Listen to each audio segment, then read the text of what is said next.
Mali siyaw ka maswandiliw ministriw jeliw dozow ani lasigiden minnu bɛ Mali kɔnɔ ni bɛɛ lajɛlen de ɲɛna sa dɔgɔkun kɛrɛnkɛrɛnnen min ɲa ɲɛsinen no bɛn ani kilenya ma Mali cɛmancɛ fanga n'o ye Asimi Goita ye ale o baaraw kolonbo kari Muhamadu Juwara n'ale bɛ baara kɛ ministriso la mun ɲɛsinen no bɛn ani kilenya ma ale bɛ a da don ni baara ninnu koɲɛw la k'o ɲɛfɔ an ye. Ni ye Mali ta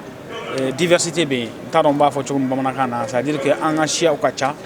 an ka kɛnɛw fana tɛ kelen ye nka o bɛɛ n'a ta jamanadenw faralen don ɲɔgɔn kan k'a kɛ jamana kelen ye k'a kɛ hakilina kelen ye k'a kɛ laɲini kelen ye n'o ye an yɛrɛ ka devise ye donc a ɲininen don an ka an banban o kan donc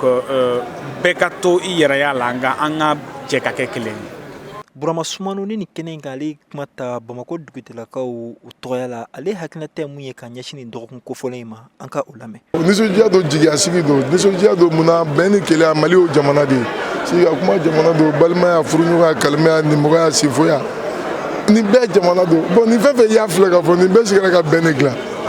bon adamadenw mana sigi wagatiw la hakiliw bɛ fɔ ɲɔgɔn kɔ kɛlɛ bɛ se ka na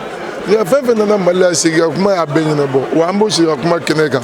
Mayiga Sina Damba n'ale ye ministre kɔrɔ ye mun tun ɲɛsinen don muso ani denbaya koɲɛw ma ale y'a jira k'a fɔ an bɛ wagati min na sisan malidenw kan ka yafa ɲɔgɔn ma yaasa Mali ka bɔ nin gɛlɛya in kɔnɔna la. Sina Damba ni Ala sɔnn'a ma a bɛ kɛ sabati ye bari an ye kumakan minnu mɛn a bɛ mɔgɔ hakili sigi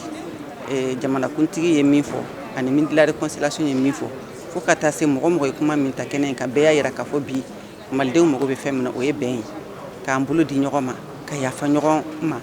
ka sɔrɔ ka an ɲɛsin an ka jamana ɲɛtaga baaraw ma donc ni bɛn tɛ yɔrɔ o yɔrɔ foyi tɛ se ka ɲɛnabɔ ni bɛn tɛ yɔrɔ o yɔrɔ sigi tɛ se ka kɛ yen nɔ donc bi kɛnɛ an mago bɛ maliden bɛɛ lajɛlen an bɛ diɲɛ yɔrɔ o yɔrɔ ani jamana kɔnɔ an bɛɛ ka yafa ɲɔgɔn ma min kɛra o tɛmɛna